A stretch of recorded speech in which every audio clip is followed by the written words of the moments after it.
शिक्षा एक रह गई थी। एक ग्रुप में तो ये क्लास हो गई थी, लेकिन दिसंबर वाले ग्रुप में ये जुलाई वाले ग्रुप में रह गई थी, तो निशा दीदी ने हमें याद दिलाया, क्योंकि मैं तो अपनी लास्ट क्लास कर चुकी थी। तो उन्होंने याद दिलाया, तो आज हम ये सनातन शिक्षा एक ग्रुप की वो रिवीजन हो जाएगी, और एक जिनकी रह गई वो आज हम ये करते हैं। सनातन शिक्षा, सनातन शिक्षा मतलब महाप्रभु ने अपने परिकरों के द्वारा हमें बहुत सारी शिक्षाएं दिलवाई। जैसे नामाचार्य हरिदास ठाकुर के द्वारा नाम की महिमा प्रकाशित की इस जगत में। रूप गोस्वामी जी के द्वारा रस शिक्षा, राय रामानंद जी के द्वारा हमारा साधन और साध्य बताया। इसी तरह सनातन गोस्वामी जी, जो 6 गोस्वामियों में से एक हुए हैं, उनके द्वारा भी हमें बहुत सारी शिक्षाएं समझाई। सनातन गोस्वामी जी और रूप गोस्वामी जी और जीव गोस्वामी जी, ये तीनों एक ही परिवार से हैं। जीव गोस्वामी उनके भतीजे हैं, रूप गोस्वामी और सनातन गोस्वामी के, मतलब भाई के बेटे हैं। सनातन गोस्वामी बड़े हैं, उन्हें सब लोग ब्रज में बड़े बाबा कहते थे। सबसे बहुत प्यार से बात करते थे, सबके साथ प्रेममय संबंध था उनका, उनको सभी बड़े बाबा कहते थे ब्रज में। तो सनातन गोस्वामी और रूप गोस्वामी, ये दोनों, जैसे हमने अभी रूप गोस्वामी जी की तिथि पे भी सुना कि ये दोनों हुसैन शाह के यहाँ पर काम करते थे, और इनको सबसे पहले रामकेली में महाप्रभु मिले। महाप्रभु ने इन्हें बोला कि तुम ये नौकरी छोड़कर वृंदावन आ जाओ। तो वृंदावन जाने के रास्ते में ही प्रयाग में सनातन गोस्वामी से मिले थे महाप्रभु। और सनातन गोस्वामी जी सबसे पहले अपना नौकरी छोड़कर, नहीं, रूप गोस्वामी जी सबसे पहले अपनी नौकरी छोड़कर चले गए थे, सनातन गोस्वामी जी रह गए थे। तो रूप गोस्वामी जी ने उनको एक पत्र लिख के दिया कि मैं जा रहा हूं महाप्रभु से मिलने, तुम भी आ जाना। और रूप गोस्वामी ने आधा पैसा, अपना जितना जमा पूंजी थी, वो अपने परिवार के लिए रख दिया, और आधा पैसा को एक बनिया के पास रख दिया, कुछ दान भी कर दिया, बाकी जो बचा था उसको एक बनिया के पास रख दिया, और सनातन गोस्वामी जी को लिख दिया कि तुम्हें जरूरत पड़े तो उस बनिया से पैसे लेकर तुम आ जाना। तो सनातन गोस्वामी जी, जो कि प्रधानमंत्री थे हुसैन शाह के, उनको राजा ने बंद कर दिया था जेल में। क्यों? क्योंकि वो नौकरी पे नहीं आ रहे थे और राजा की बात नहीं मान रहे थे। राजा चाहता था वो उनके साथ चलें कहीं लड़ाई में, तो उन्होंने मना कर दिया, तो राजा ने उनको जेल में बंद कर दिया। जब जेल में बंद कर दिया तो उनको पत्र मिला रूप गोस्वामी का, जिसमें लिखा था कि तुम भी आ जाओ, मैं जा रहा हूँ महाप्रभु से मिलने, और इस तरह से पैसे उस बनिया के पास रखे हैं, वहां से तुम ले सकते हो। तो जो जेल का जेलर था, उसकी नौकरी सनातन गोस्वामी जी ने ही लगवाई थी। तो उन्होंने उसे बड़ा कहा कि तू मुझे छोड़ दे, मैं आज के बाद दिखूंगा भी नहीं, ये मत सोच के तुझे राजा पकड़ेगा मारेगा, मैं तो कभी दिखूंगा भी नहीं यहाँ पे, तू कह दियो वो मर गया, तू मुझे छोड़ दे किसी तरह। नहीं माना वो। फिर उसको वो पैसे का लालच दिया। वो पैसे इतने ज्यादा थे कि उसे लगा यदि राजा मुझे मार भी देगा तो मेरे परिवार का बहुत अच्छे से भरण पोषण होगा, तो वो उसने पैसे लेके इन्हें किसी तरह से जाने दिया। तो यहाँ देखो, इस संसार में हम पैसे लेके नौकरी लगते हैं, और सनातन गोस्वामी जी पैसे देकर नौकरी छोड़ रहे हैं।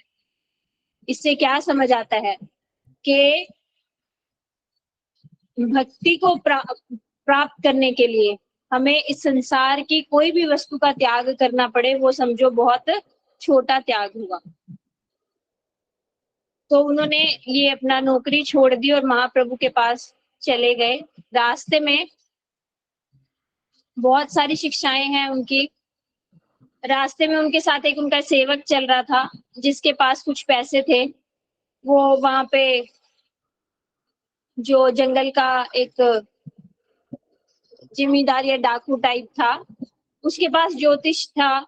उसने बता दिया कि जो ये 2 आ रहे हैं यात्री, इनके पास इतनी स्वर्ण मोहरें हैं, 8 बताइए। तो जो उनके साथ सेवक था और सनातन गोस्वामी की और उनकी, उन्होंने बहुत आवभगत करी। सनातन गोस्वामी समझ गए। सनातन गोस्वामी बोले, यदि कोई माँ से भी बढ़कर कोई प्रेम करे ना तो समझना दाल में काला है, क्योंकि माँ से बढ़कर कोई प्रेम नहीं कर सकता। तो ये हमारे लगते कौन है जो हमारी इतनी आवभगत कर रहे हैं? इसका मतलब यहाँ कुछ गड़बड़ है। सनातन गोस्वामी ने पूछा, तेरे पास कुछ धन है क्या? तो उसने डर के बता दिया, 8 की 7 बता दी। हाँ, ये 7 स्वर्ण मोहरे हैं। तो सनातन गोस्वामी ने बोला, जिसे तू अर्थ समझ रहा है ना, ये अनर्थ है। मतलब जिसे तू सोच रहा है ये पैसे हमें बचा लेंगे, ये पैसे हमारे मुसीबत में काम आएंगे, यही पैसे हमें मरवा देंगे। वो 7 सोने की मोहरें लेकर उसको दे दी। और उनका मुखिया था और उसने बोला, बहुत हंसा, बोला तुम बहुत बुद्धिमान हो, हमने तो रात को तुम्हें मार देना था, इसी सोने की मोहरें ले लेनी थी तुमसे, लेकिन तुमने ये सोने की मोहरें ला दी, तो अब हम तुम्हें मारेंगे नहीं, तुम्हारा मारने के पाप से तुमने मुझे बचा लिया। लेकिन मेरा ज्योतिषी कभी झूठ नहीं बोल सकता, उसने 8 बोली थी, तुम 7 लाए। तो फिर से माँ सनातन गोस्वामी ने अपने सेवक की तरफ देखा, तो उसने जब एक मोहर और निकाली, तो उसके बाद से वो अपने साथ उस सेवक को नहीं लेके चले। बोले, तेरा वृंदावन जाने का अभी अधिकार ही नहीं है। क्यों? क्योंकि वृंदावन हमें कब जाना चाहिए? जब हमारी पूर्ण शरणागति हो जाए भगवान पर। यदि हम वहां भी किसी के भरोसे जा रहे हैं तो यहीं रह लो संसार में, फिर क्या फायदा? जब हम भगवान के लिए घर छोड़े कि अब हमें कुछ नहीं चाहिए, केवल और केवल भगवान की भक्ति करनी है, तब तो हमारा वृंदावन जाने का अधिकार हुआ, तब तो हमारा वृंदावन जाना ठीक हुआ। और यदि हम वहां भी ये देखने जा रहे हैं कि कैसे रहने की व्यवस्था होगी, कहाँ हमारा खाने का व्यवस्था होगी, कैसे होगी, अगर ये सब विचार मन में चल रहे हैं, तो अभी हमारा घर बार छोड़ने का अधिकार आया नहीं। तो बोले, वृंदावन चलने का तेरा अधिकार नहीं है, तू अभी पैसे को ही अपना जो है जीवन चलाने के लिए महत्वपूर्ण समझ रहा है, तेरी शरणागति नहीं हुई भगवान पे। ये शिक्षा हमें दी। तो उसे छोड़कर आगे बढ़े। आगे बढ़ते हुए रास्ते में उनका एक कोई रिश्तेदार मिला। उन्होंने देखा बहुत फटी हालत में सनातन गोस्वामी जी हैं, तो उन्होंने उनको एक बहुत कीमती कंबल दे दिया, बहुत महंगा कंबल दे दिया। तो वो ऊपर से तो कंबल लपेटे हुए थे, नीचे फटी पुरानी धोती सी पहने हुए थे, क्योंकि इतना चल चल के वो पहुंचे थे प्रयागराज तक, तो उनकी दाढ़ी बाल सब बढ़ गए थे। तो सनातन गोस्वामी चंद्रशेखर है शायद उनका नाम, मैं नाम भूल गई, जिनके घर में महाप्रभु से भेंट हुई उनके घर के बाहर ही बैठ गए और महाप्रभु अंदर इंतजार कर रहे हैं। देखो, ये है भगवान और भक्त का मिलन, कि भगवान भी इंतजार करते हैं अपने प्रिय भक्त की। तो हमें ऐसी भक्ति करनी चाहिए कि भगवान इंतजार करें। भगवान मतलब सोचें कि कैसे मिलूं मैं उससे। तो महाप्रभु इंतजार कर रहे हैं और बार बार कह रहे हैं, देखो बाहर कोई आया है क्या, कोई वैष्णव आया है क्या, बाहर कोई वैष्णव आया है क्या। वो बाहर देख के आते, तो उन्होंने देखा एक इतनी लंबी दाढ़ी और बालों वाला, ऐसा उन्हें लगा कि ये तो कोई मुसलमान फकीर है, दरवेश बोलते हैं उसको। बोले आकर कि बाहर तो कोई दरवेश बैठा है, वैष्णव तो कोई दिख नहीं रहा, क्योंकि वैष्णव वेशभूषा उनकी नहीं थी। तो उन्होंने फिर महाप्रभु ने बोला, जाओ तुम उनको लेकर आओ। जब अंदर लेके आए तो महाप्रभु ने उन्हें आलिंगन किया सनातन गोस्वामी का और उनको बोला कि जाओ तुम वैष्णव वेशभूषा धारण करो। और जिनके घर में थे महाप्रभु, उनको बोला कि इन्हें कोई धोती कपड़ा दे दो कुछ। तो वो नए वस्त्र उनके लिए लाए।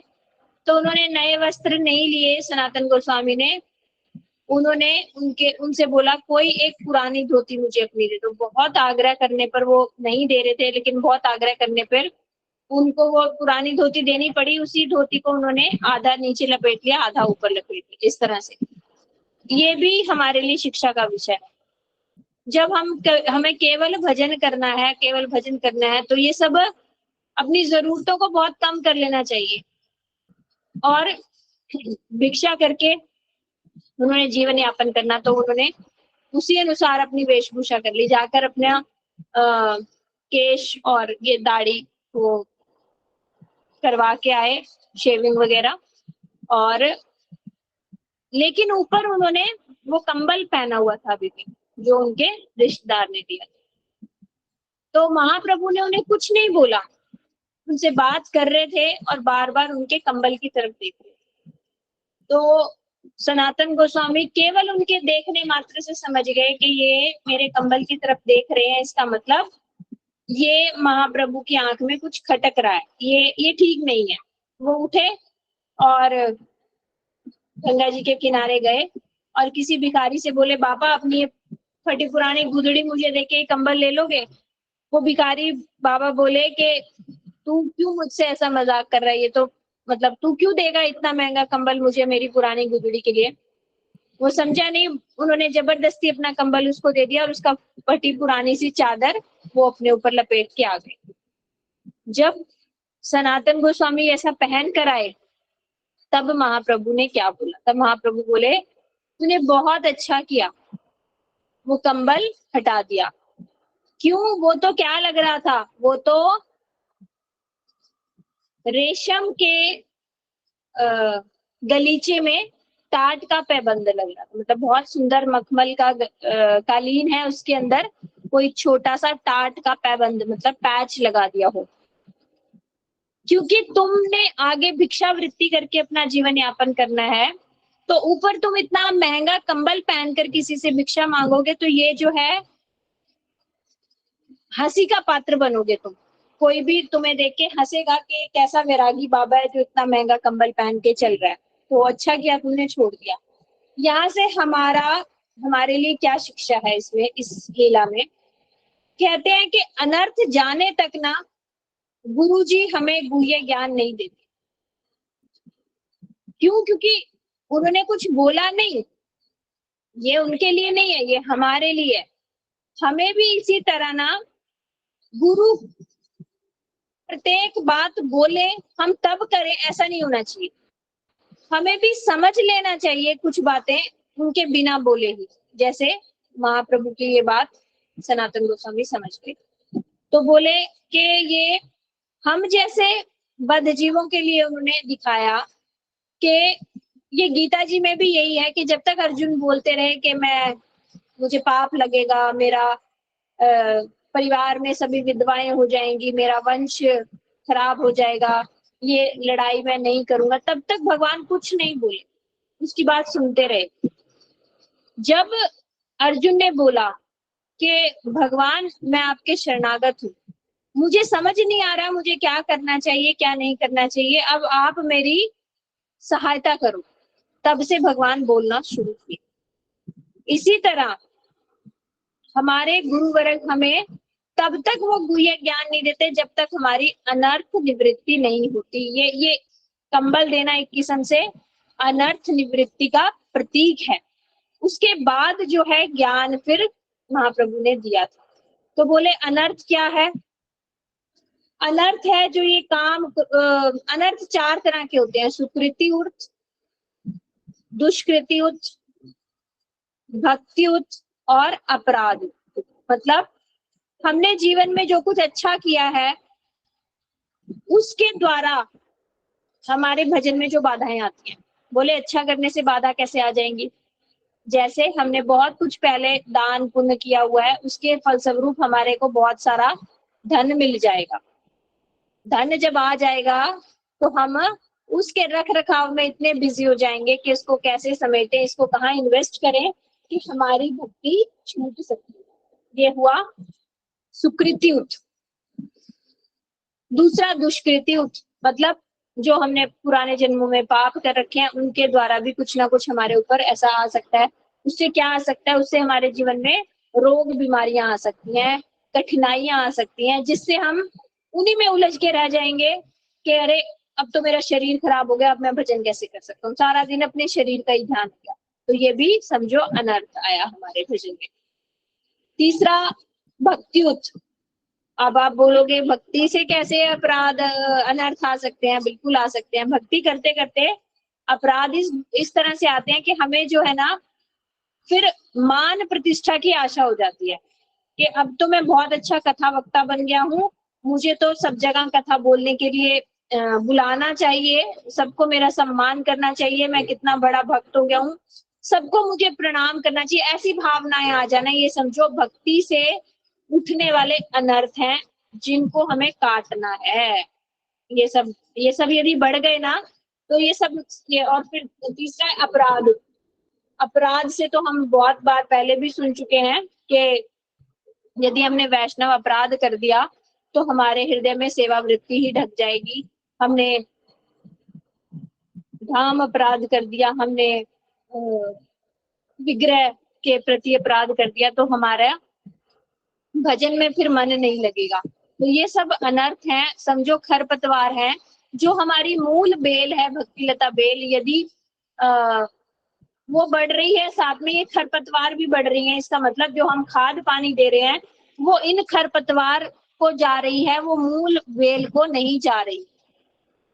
तो जिससे हमारी मूल बेल की वृद्धि कम हो जाएगी, जो भक्ति लता बेल है वो ठीक से नहीं बढ़ पाएगी। इसलिए समझदार माली क्या होता है, सबसे पहले खरपतवार को उखाड़ के फेंकता है, जैसे ही उगने लगती है उसको उखाड़ के फेंक देता है, ताकि सारा जो पोषण है वो मूल बेल को मिले। तो इसी तरह हमें भी ये जो हमारे हृदय में अनर्थ आएंगे उनको सावधानी पूर्वक हटाना है, देखना है कि अरे ये तो अनर्थ आ रहा है, इसको हटा दो। तो इसी तरह ये जो है, ये कंबल देना समझो एक अनर्थ निवृत्ति का प्रतीक है।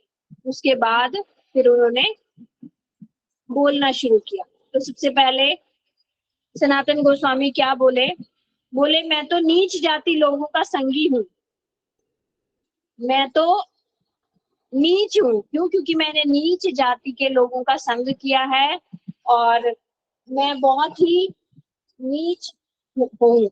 मतलब ऐसी दीनता उन्होंने दिखाई। ये दीनता से हमें क्या सीखना है?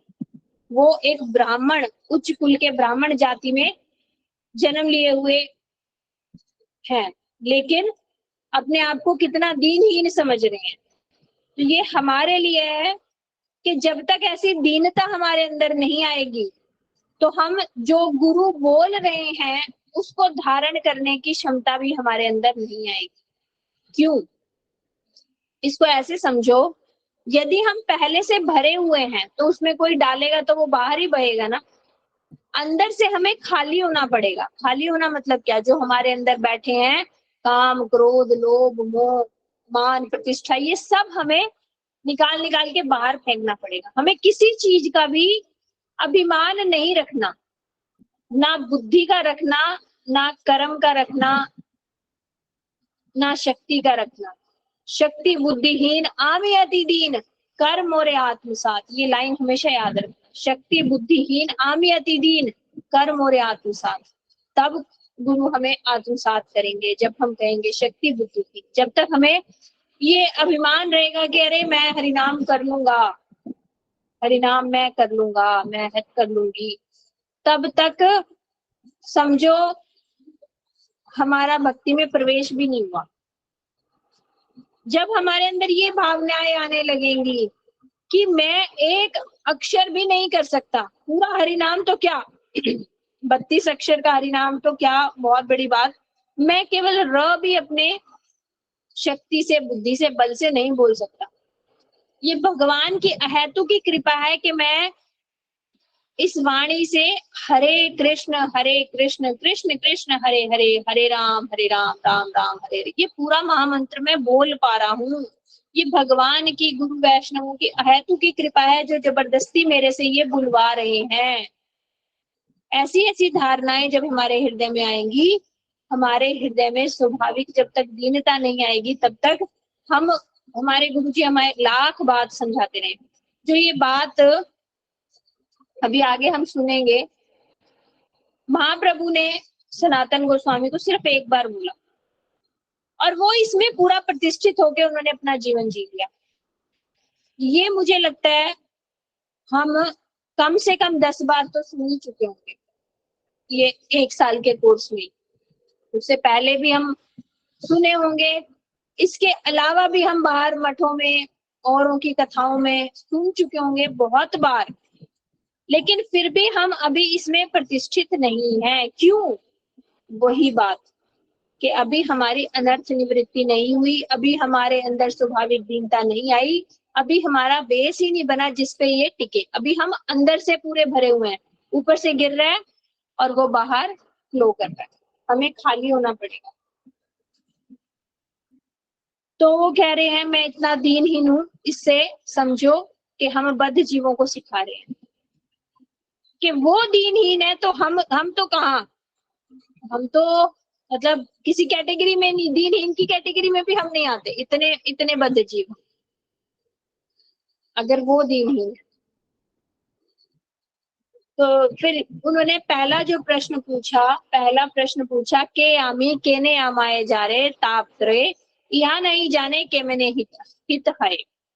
इसका मतलब मैं कौन हूँ, मैं कौन हूँ। सबसे पहला प्रश्न यदि किसी व्यक्ति के हृदय में ये आ जाए कि मैं कौन हूँ, तो समझना उसका उद्धार निश्चित हो गया।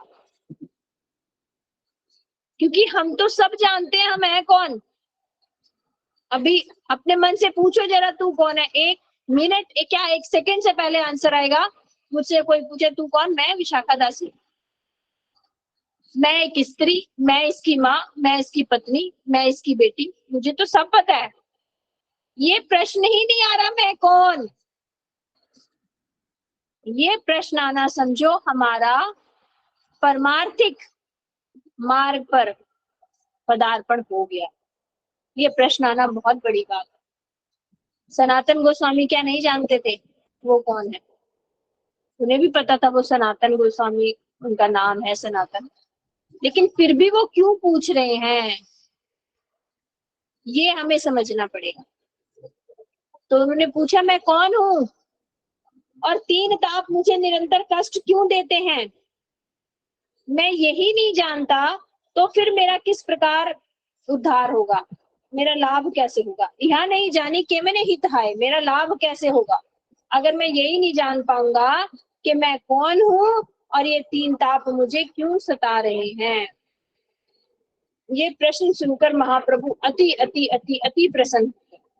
यहाँ से भी हमें शिक्षा लेनी चाहिए कि जब हम अपने गुरुदेव से कभी मिलने जाएं तो संसार की बातें नहीं, मेरे घर में गुरुजी ये हो गया, मेरे घर में ये हो गया, मेरे पड़ोसी का ये, मेरे रिश्तेदार का ये, हम इतनी लंबी गाथा उन्हें सुनाए आते हैं, लेकिन वो किस चीज की प्रतीक्षा करते हैं हमसे, ये सब सुनने की नहीं। वो कई बार पूछ भी लेते हैं हमारा परीक्षा लेने के लिए, और तेरे घर में सब ठीक ठाक? महाराज जी सबसे पहले यही पूछते हैं, पूज्य श्रीधर महाराज जी, सब ठीक ठाक? किस लिए पूछते हैं? कि तभी तो हम कहेंगे नहीं महाराज जी कुछ ठीक नहीं, भजन नहीं हो रहा, महाराज जी भजन को कैसे करूं, तभी तो हम ऐसे प्रश्न उनसे करेंगे। लेकिन हम क्या, हम शुरू हो जाते हैं हाँ हाँ सब ठीक ठाक, नहीं नहीं महाराज जी इस घर में ये प्रॉब्लम, उस घर में वो, इस घर में ये सारी। तो हमें यदि हम गुरु के पास जाएं तो संसार की बात नहीं, कुछ परमार्थ की बात हमें पूछनी चाहिए, ये सबसे पहले शिक्षा। तो उन्होंने पूछा तो महाप्रभु बड़े प्रसन्न हुए, इस बात से ही हमारे गुरुवर्ग प्रसन्न होंगे यदि हम उनसे कुछ परमार्थिक जिज्ञासा करेंगे तो, और संसार की बात सुनाएंगे तो उनका भी टाइम वेस्ट और अपना भी टाइम वेस्ट। इससे तो वो तो मतलब अंदर ही अंदर तो अपना सर पकड़ते हैं, कहते हैं ये आया ही क्यों। गुरु जी हमें देख के ऐसे प्रसन्न नहीं होंगे जब हम जाके अपनी कथा कहानियां सुनाएंगे सारी अपने घर परिवार की, तो गुरु जी यही देखेंगे ये आया ही क्यों। इसलिए ये सब मत करना, गुरु वैष्णव को प्रसन्न करने की चेष्टा करना। और वो प्रसन्न कैसे होंगे? हरि कथा सुन के और हरि कथा सुना के। तो जब हम उनसे कुछ परमार्थिक जिज्ञासा करेंगे तो वो प्रसन्न होंगे। तो महाप्रभु बोले कृष्ण कृपा तो माते पूर्ण है, सब तत्व जानी तो मार नहीं तापत्रे। बोले तुम्हारे ऊपर तो पूर्ण कृष्ण की कृपा है, तुम सब तत्व जानते हो और तुम्हारे ऊपर ये तीन ताप भी तुम्हें नहीं सता पाएंगे। जिसके ऊपर भगवान की कृपा हो, जिसको ये सब तत्व सिद्धांत पता हो, वो कैसे सुखी दुखी अनुभव करेगा ना, 3 ताप उसे नहीं सताएंगे। फिर बोले कृष्ण शक्ति धर तुम्ही जान तत्व भाव, जानी दारू दारू धुया लागी पूछी साधु स्वभाव। तुम्हारे ऊपर तो जो है कृष्ण की कृपा है, तुमने कृष्ण शक्ति धारण कर रखी है और तुम सारे तत्व को जानते हो, लेकिन पूछ क्यों रहे हो? साधु स्वभाव के कारण। साधु स्वभाव क्या होता है? साधु क्या कहते हैं? संत हृदय नवनीत समाना। नवनीत समाना क्यों बोला जाता है? जैसे ही मक्खन आग के पास आते ही पिघलना शुरू हो जाता है ना, उसी तरह संतों का हृदय कब पिघलता है? जब हमारे जैसे बद्ध जीवों का दुख देखते हैं, हमारे दुखों से, दुखों के ताप से उनका हृदय पिघलने लग जाता है। ये है साधु स्वभाव। उनके हृदय में आता है कि इन बद्ध जीवों का मैं क्या कर दूं, क्या कर दूं, इनको सुखी कैसे बना दूं, इनके लिए क्या कर दूं, मैं इनको क्या समझा दूं, कैसे समझा दूं, अरे तुम भजन करो, कैसे समझा दूं? तो बोले तुम ये जो पूछ रहे हो ना, ये साधु स्वभाव के लिए पूछ रहे हो, क्योंकि बहुत सारे बद्धजीव तो ये प्रश्न भी नहीं कर सकेंगे। क्या हमारे मन में ये प्रश्न आता यदि सनातन गोस्वामी ये प्रश्न हमारे लिए ना पूछते, अर्जुन कृष्ण से ये प्रश्न ना पूछते गीता में, तो क्या हम पूछ सकते थे? हमारे हृदय में तो ये प्रश्न भी नहीं आते। ये सब प्रश्न भी कब आते हैं? भगवत कृपा से। तो हमने तो ऐसा कुछ किया ही नहीं अभी जो हमारे ऊपर भगवत कृपा हो जाए। तो सनातन गोस्वामी जैसे भक्त, अर्जुन जैसे भक्त हमारे लिए, हमारे रिप्रेजेंटेटिव बन के ऐसे प्रश्न पूछ रहे हैं। तो बोले तुम तो ये साधु स्वभाव से पूछ रहे हो, योग्य पात्र हो तुम्ही भक्ति प्रवाहिते, क्रमे सब तत्व सुन काही तुम्हारे। तुम तो जो योग्य पात्र हो ये सब तत्व को प्रचार करने के लिए, इसीलिए तुम्हें क्रम से मैं सारे तत्व समझाऊंगा। तो पहला प्रश्न उनका क्या था? के आमी, के ने अमाए जा रहे ताप, मैं कौन हूं और मुझे 3 ताप क्यों सता रहे हैं? तो वो सबसे पहले बताते हैं कि आमी मतलब तुम कौन हो। उसका आंसर है जीवेर स्वरूप है नित्य कृष्ण दास, कृष्णेर तटस्था शक्ति भेदा भेद प्रकाश। इस श्लोक को हम पहले भी बहुत अच्छे से समझ चुके हैं। शॉर्ट में इसको समझते हुए आगे चलते हैं कि जीव का स्वरूप जो है कृष्ण का दास होना है। जीव का क्या स्वरूप है? कृष्ण का दास होना। और ये जीव कहाँ से निकला है? भगवान की तटस्था शक्ति से निकला है। भगवान की तटस्था शक्ति से ये जीव निकला है, और इसका कृष्ण के साथ भेद भी है और अभेद भी है। मतलब ये सिमिलैरिटीज भी है हमारी और कृष्ण भगवान के बीच में, और डिफरेंशिएशन भी है हमारा और भगवान के बीच में। तो हम इसको एक बार समझ लेंगे पहले तो, कि तटस्था शक्ति क्या है। भगवान की स्वरूप शक्ति 3 तरह से है, जड़ शक्ति, चिन्मय शक्ति और बीच में तटस्थ शक्ति। जड़ शक्ति से जड़ जगत बना, चिन्मय शक्ति से चिन्मय जगत बना, और तटस्थ शक्ति से हम जीव बने। जड़ शक्ति से जो भी बना वो सिर्फ जड़ रहेगा, चिन्मय शक्ति से जो भी बना वो सिर्फ चिन्मय रहेगा, और तटस्थ शक्ति से जो बना उसकी डुअल नेचर होगी। वो है तो चिन्मय, लेकिन वो जड़ जड़ बनने के भी लायक है, मतलब जड़ता में फंसने के भी लायक है तो चिन्मय, लेकिन वो अपने आप को जड़ फील कर सकता है कि मैं जड़। इसको ऐसे समझो, है तो हम आत्मा, आत्मा तो चिन्मय है। आत्मा को तो ना कोई काट सकता, ना कोई मार सकता, ना जला सकता, ना बूढ़ा हो सकता, कोई कुछ उस पे ना कर्म करती आत्मा, ना कुछ करती। लेकिन अभी हम क्या कह रहे हैं? मैं मर जाऊंगा, मैं मर जाऊंगी। तो मरेगा कौन? ये शरीर जो जड़ है, ये शरीर ही तो जलेगा ना। तो हमारा अभी क्या हो गया? चिन्मय होने पर भी जड़ता के बीच में हम फंस गए, जड़ अभिमान हमारे अंदर आ गया।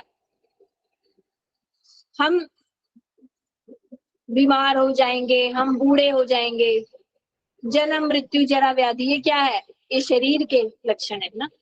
ये आत्मा तो कभी बूढ़ी होती ही नहीं ना, आत्मा तो कभी मरती ही नहीं, आत्मा तो कब का तो कभी जन्म होता ही नहीं। तो इसी तरह तटस्थ शक्ति के जो जीव हैं, जो हम हैं, वो चिन्मय होते हुए भी जड़ता में फंसने के लायक है। ऐसे जीव डुअल नेचर वाले पैदा होते हैं। तो हम ऐसी शक्ति से पैदा हुए, तटस्थ शक्ति से हम बने हैं। तो भेदा भेद प्रकाश, तो हमारा और भगवान में सिमिलैरिटीज भी है और डिफरेंशिएशन भी है। तो हमारे और भगवान में भेद क्या है? हम अणु चेतन है, हमारी जो चिन्मयता है वो बहुत सूक्ष्म है, तभी तो वो अणु चेतन होने के कारण माया उसे ढक सकती है। माया में फंसने लायक है, माया नहीं ढक सकती, वो तो खुद ही चिन्मय को कभी भी माया नहीं ढक सकेगी, वो खुद ही फंसा जाके, उसकी खुद की इच्छा। तो भगवान जो है विभू चेतन है, हम अणु चेतन है। भगवान भोक्ता है, हम भोग्य हैं। भगवान स्वामी है, हम सेवक हैं। भगवान मायाधीश है, हम माया अधीन होने के योग्य हैं। ऐसा नहीं है कि हम हमेशा से मायाधीन रहेंगे, हम भी माया से बाहर निकल सकते हैं, माया अधीन होने के योग्य हैं। लेकिन हम भगवान सर्व ज्ञाता है, हम अल्प ज्ञाता है, हमें भी बहुत कुछ पता है, लेकिन जितना भगवान को पता हो सकता है उतना हमें नहीं पता हो सकता। भगवान सर्वज्ञ हैं और हम अल्प अज्ञ हैं। भगवान स्वतंत्र है और हम स्वतंत्र परतंत्र हैं। भगवान स्वतंत्र है और हम स्वतंत्र परतंत्र हैं। मतलब क्या? हम केवल इच्छा कर सकते हैं, इच्छा मात्र कर सकते हैं, लेकिन उसको हम कार्य रूप नहीं कर सकते। वो फिर भगवान की शक्ति के द्वारा ही हम उसको क्रियान्वित कर सकते हैं। मतलब हम भगवान की इच्छा में हम बंधे हुए हैं, बहुत अधिक स्वतंत्रता हमें नहीं है। और भगवान का और हमेरा अभेद क्या है? भगवान भी सच्चित आनंद है, हम भी सच्चित आनंद है। भगवान भी सच्चित आनंद है और हम भी सच्चित आनंद। सत मतलब सत्ता, हमेशा रहना। चित मतलब ज्ञान, आनंद मतलब तो है ही आनंद। तो इसीलिए हम भी हमेशा क्या करते हैं? एक तो आनंद की खोज में रहते हैं। प्रत्येक व्यक्ति, ये ध्यान से देखना, कोई भी ऐसा व्यक्ति नहीं होगा जो कहेगा कि मैं दुखी कैसे हूं, जरा प्रयास कर लूं थोड़ा सा। प्रत्येक व्यक्ति, प्रत्येक जीव, व्यक्ति नहीं जीव, कुत्ता भी चाहेगा वो कैसे सुखी हो जाए, मनुष्य भी चाहेगा वो कैसे सुखी हो जाए। क्यों? क्योंकि हम बने ही सच्चित आनंद से। दूसरा, प्रत्येक जीव के अंदर क्यूरियोसिटी रहती है कि सीख लूं मैं, ये कैसे, ये कैसे, ये कैसे। 80 साल का बूढ़ा होगा ना, उसके सामने कुछ नया टेक्नोलॉजी आ जाएगी, वो भी पूछेगा कि ये कैसे। क्यों? क्योंकि हमारे अंदर ज्ञानवान होने की प्रवृत्ति है, हम ज्ञानवान बनना चाहते हैं।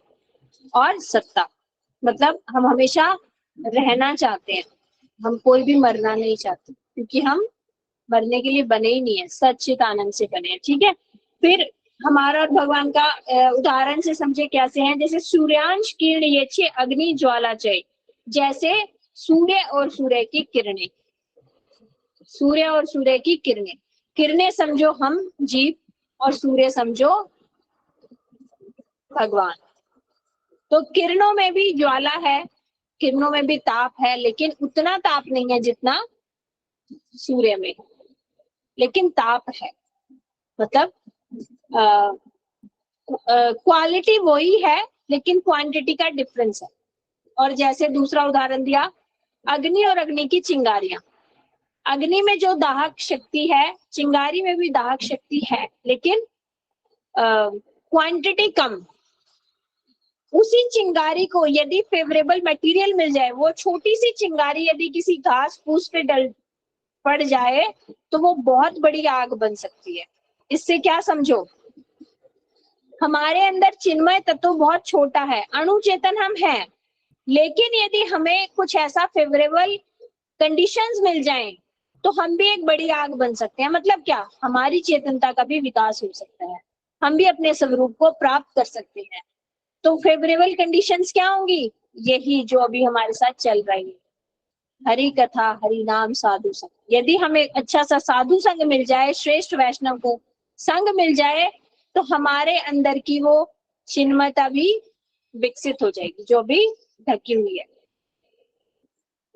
तो स्वाभाविक कृष्णेर 3 प्रकार शक्ति है। फिर आगे उन्होंने बताया कि ये जो मेरे को 3 ताप जो सता रहे हैं ये क्या। इसका आंसर उन्होंने बताया कि भगवान की स्वरूप शक्ति की 3 जो है शक्तियां हैं, चिद शक्ति, जीव शक्ति, माया शक्ति, और इनकी 3 वृत्तियां हैं। इसके लिए आप चाहो तो पेन पेंसिल ले लो और लिख के रखोगे तो ये जल्दी याद रहेगा, क्योंकि एक बार सुन के याद रहने वाली चीज नहीं है।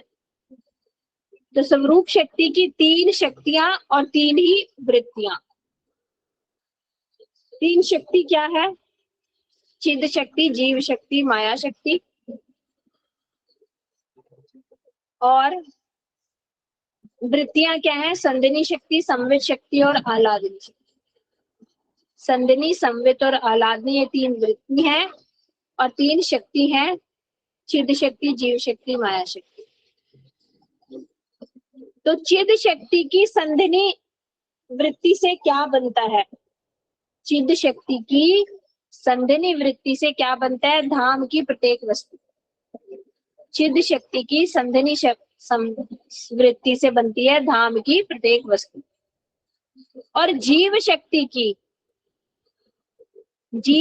की संदिनी वृत्ति से क्या बनता है? जीव की चित्त कण में रूप में प्रकाश। हमारा जो चित्त कण है वो प्रकाश किससे हुआ है? संदिनी शक्ति से। जैसे जैसे हमारे ऊपर संदिनी वृत्ति काम करेगी, हमारा जो चित्त कण है वो विकसित होना शुरू होगा, चिन्मयता हमारी बढ़नी शुरू होगी। फिर माया शक्ति की संदिनी शक्ति वृत्ति से क्या है? ये सारा जड़ जगत जो हमें दिखाई दे रहा है, ये माया शक्ति की संदिनी वृत्ति से दिखाई दे रहा है। फिर चिद शक्ति की संवित वृत्ति से क्या होता है?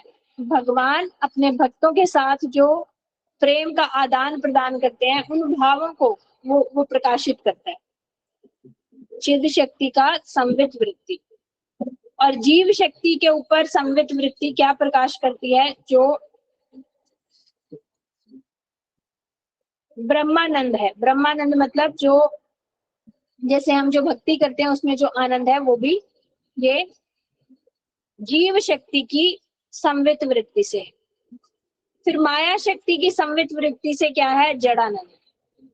जो भी हमें इस संसार में आनंद आ रहा है, एसी से कितना अच्छा लगता है गर्मियों में, कितना ठंडी ठंडी हवा, जड़ से आनंद आ रहा है ना, तो ये आनंद की अनुभूति माया शक्ति की संवित वृत्ति से आ रहा है। फिर है चिद शक्ति की आह्लादनी वृत्ति से क्या है? जो भगवान को आनंद देते हैं, जो महाभाव स्वरूपा राधा रानी है, उनके जो भाव हैं वो चिद शक्ति की आह्लादनी वृत्ति से आते हैं। नहीं, संवित जो बीच में गया उसमें ज्ञान है, संवित मतलब ज्ञान है। तो जो जड़ ज्ञान है ना, वो संवित वृत्ति का है, और जो जड़ानंद मैंने बोला वो आह्लादनी वृत्ति का है। और जीव शक्ति में ब्रह्मानंद जो बोला वो आह्लादनी शक्ति का है, और ब्रह्म ज्ञान जो है वो है संवित वृत्ति। ये ना एक चार्ट बना के हम ग्रुप में भी शेयर कर देंगे, आप उसको लिख लेना। तो आगे उन्होंने समझाया शक्ति तत्व। बोले चिद शक्ति जो है भगवान की सर्वश्रेष्ठ शक्ति है, जीव शक्ति जो है वो मध्यमा है, और माया शक्ति सबसे अधमा है। तो जीव शक्ति माया के द्वारा आवृत होकर, अर्थात चिद शक्ति की वृत्ति से दूर होकर संसार के तापों को भोगती है। तो उन्होंने पूछा था ना क्वेश्चन कि 3 ताप मुझे क्यों सता रहे हैं? बोले चिद शक्ति की वृत्ति से जैसे जैसे हम दूर हो जाते हैं, मतलब कृष्ण बहिर्मुख होते के साथ ही हमारे ऊपर ये 3 ताप आ जाते हैं। हम 3 तापों से परेशान कब होते हैं? जब हम कृष्ण बहिर्मुख होते हैं। कृष्ण उन्मुख होते ही ये 3 ताप हमें सताने छोड़ देंगे। बोले अपने अपने कर्मों के द्वारा कर्म चक्र में प्रवेश कर जाती है ये जीव शक्ति, और ऊंची और नीची अवस्थाओं में प्राप्त होती है। कभी स्वर्ग, कभी नरक, कभी राजा, कभी रंग। ये सब हमारे कर्मों के अनुसार हमें सुख दुख मिलते रहते हैं। तो त्रिताप क्यों सताते हैं? बोले कृष्ण भूली से ही जीव अनादिर बहिर्मुख, अतएव माया तारे दे संसार। तो जैसे ही हम कृष्ण विमुख होते हैं, तभी ये हमें माया त्रिताप देती है। अभी बहुत मुश्किल मुश्किल हमने सुन लिया, एक छोटी सी आसान कथा सुन के हम आज का सेशन यहाँ पे विराम करेंगे, और मुझे लगता है एक सेशन और करना पड़ेगा क्योंकि अभी भी बहुत सारा कुछ बचा है। तो एक छोटी सी कथा है, कथा के माध्यम से समझने की कोशिश करो। एक चाय वाला नहीं, एक राजा था, उसका एक बच्चा जो उससे लड़ाई करके घर से बाहर भाग गया। अब वो राजा बड़ा उदास, उसने बहुत ढूंढा अपने बच्चे को, बहुत सारे वो भेजे ढूंढने के लिए, लेकिन वो बच्चा किसी को मिला नहीं। तो राजा हमेशा उदास रहता था। उसका एक नया नया मंत्री आया, उसने आके पूछा कि आप जो है इतना उदास क्यों हो। तो राजा ने बताया कि इस तरह से बहुत साल पहले मेरा बच्चा मुझसे बुरा मान के, मैंने उसे डांट दिया था, बुरा मान के वो घर से भाग गया, और अब वो कहीं मिल भी नहीं रहा, पता नहीं वो जिंदा भी है कि नहीं। तो मंत्री ने बोला ठीक है, मैं उसको ढूंढ कर लाता। तो मंत्री उसको ढूंढने निकल गया। ढूंढते ढूंढते ढूंढते उसे बहुत दूर जाके पता चला कि वो राजा का बेटा एक चाय वाले की दुकान पे बर्तन मांज रहा था। इतना दुखी कि इतने बड़े राजा का बेटा जो उसके लिए इतना तड़प रहा है, वो यहाँ पे इतनी बुरी हालत में चाय वाले के यहाँ बर्तन मांज रहा है। तो उसने उसको जाते ही नहीं बोल दिया कि मैं तेरे पिता ने भेजा हूँ, चल घर, उस राजा का बेटा। उसने कुछ नहीं बोला। वो उसके साथ ना वहां पे दोस्त बन के रहने लगा। जब उसके साथ बहुत अच्छी दोस्ती हो गई तो एक दिन उसने ऐसे ही पूछा कि भाई तेरा भी तो कोई घर गांव कुछ होगा ना, तू भी तो कहीं से आया होगा यहाँ पे, तो तू इसका चाय वाले का तो कुछ रिश्तेदार लगता नहीं। तो वो एकदम से रोने लगा। बोले अरे अरे भाई, तू तो मैंने दुखी कर दिया, तू क्यों रो रहा है, तुझे नहीं चाहिए तो मत बता, लेकिन मैंने तो बस ऐसे ही पूछ लिया था। तभी फिर वो बोला नहीं नहीं, मैं इतने सालों से इस बात को छुपा के रखा था, लेकिन तू मेरा बहुत अच्छा मित्र है इसलिए तुझे बताता हूँ। मैं फला देश के राजा का बेटा हूँ। वो तो पहले से ही जानता था। वो एकदम से ऐसे हैरान वाला, अरे तू उस राजा का बेटा यहाँ पे क्या कर रहा है इतना बुरी हाल में। तो उसने बताया ऐसे ऐसे मेरे पिताजी ने मुझे डांट दिया था, मैं गुस्से में घर छोड़कर आ गया, और अब यहाँ मेरी ये बुरी हालत है। तो फिर उसने बोला अब चला जाना, फिर तुझे पता है तो तू जाता क्यों नहीं। बोला अभी मैं सोच रहा हूँ कि वो मेरे को पिता मेरा अपनाएगा कि नहीं, मैं इतने साल से उसको छोड़ के ऐसे भाग आया। तो बोला अरे तेरा पिता अपनाएगा तू पूछ रहा है, वो तेरे लिए वेट कर रहा है, तू कब आए, वो तेरे लिए इंतजार कर रहा है। उसने तो सारा राजपाट छोड़ दिया है, वो तो इतना दुखी जीवन व्यतीत कर रहा है, वो तुझसे पूछेगा भी नहीं तू क्यों नहीं आया इतने दिन, तू जा। फिर उसने बताया कि मैं उसी राजा का मंत्री हूँ, उसने ही मुझे तुझे लेने के लिए भेजा, चल। तो वो जब उसे लेके जाता है तो घर पहुंचते ही पिता उसे आलिंगन करता है, और इससे समझो उसकी सारी प्रॉब्लम्स किस कारण से थी, केवल पिता से दूर होने से थी। जैसे ही वो पिता के पास पहुंच गया, क्या उसे खाने की चिंता है, क्या अब उसे कहीं काम करना पड़ेगा कि काम करूंगा तो मैं खाऊंगा, क्या अब उसे सोने की चिंता है, क्या अब उसे किसी भी चीज की चिंता है। तो ये कौन है, चाय वाला पे जो काम कर रही है, हम ही है। जैसे ही हम कृष्ण से बहिर्मुख होते हैं, त्रिताप हमें सताने लगते हैं, सुख दुख की चिंताएं सारी आ जाती हैं। और जैसे ही बस हमारी प्रॉब्लम्स का सोल्यूशन ही क्या है, कृष्ण उन्मुख होना। जैसे ही हम अपने पिता के पास चले जाएंगे, हमारी कोई भी प्रॉब्लम रह ही नहीं जाएगी। इस संसार में जितनी प्रॉब्लम्स दिख रही है ना, जन्म मृत्यु जरा व्याधि आदि देविक आदि भौतिक अध्यात्म के साथ प्रॉब्लम्स, ये तो एक झटके में खत्म हो जाएंगी जैसे ही हम कृष्ण उन्मुख हुए। भगवान के धाम पहुंचते ही ना हमारे ऊपर बुढ़ापा आएगा, ना जन्म, ना मृत्यु, ना व्याधि, ना बीमार होंगे, ना कोई देवता वहां पे दुख पहुंचा सकते, ना कोई मानसिक दुख होगा हमें, और ना ही कोई जीव जंतु हमें दुख दे सकता। आदि देविक आदि भौतिक आध्यात्मिक जन्म मृत्यु जरा व्याधि, ये जो 7 हमारी प्रॉब्लम्स हैं, सबको ये एक झटके में खत्म। केवल और केवल हमें क्या करना है, हरे कृष्ण कृष्ण कृष्ण हरे हरे, हरे राम राम राम हरे हरे। हाथ उठा के सुबह शाम ठाकुर जी से बस यही तो बोलना है, हे गोविंद राखो लाज अब तो जीवन हारी, हे गोविंद राखो लाज अब तो जीवन हारी, हे गोविंद मैं तो आपका ही अंश हूँ। भूल गया क्या करूं मैं आपको भूल गया, मुझे रास्ता नहीं पता अब घर वापस जाने का भी। हम ऐसे दुर्भागे जीव हैं जिनको रास्ता भी नहीं पता कि अपने घर अब जाएं कैसे। हमें तो केवल और केवल हाथ उठाकर उनसे ही कृपा की भिक्षा मांगनी है कि हे गोविंद आप ही किसी को अपने निज जन को भेज दो जो हमारा हाथ पकड़कर आप तक ले आए। तो हमारे ठाकुर जी भेज रहे हैं हमारे पास निज जन भी।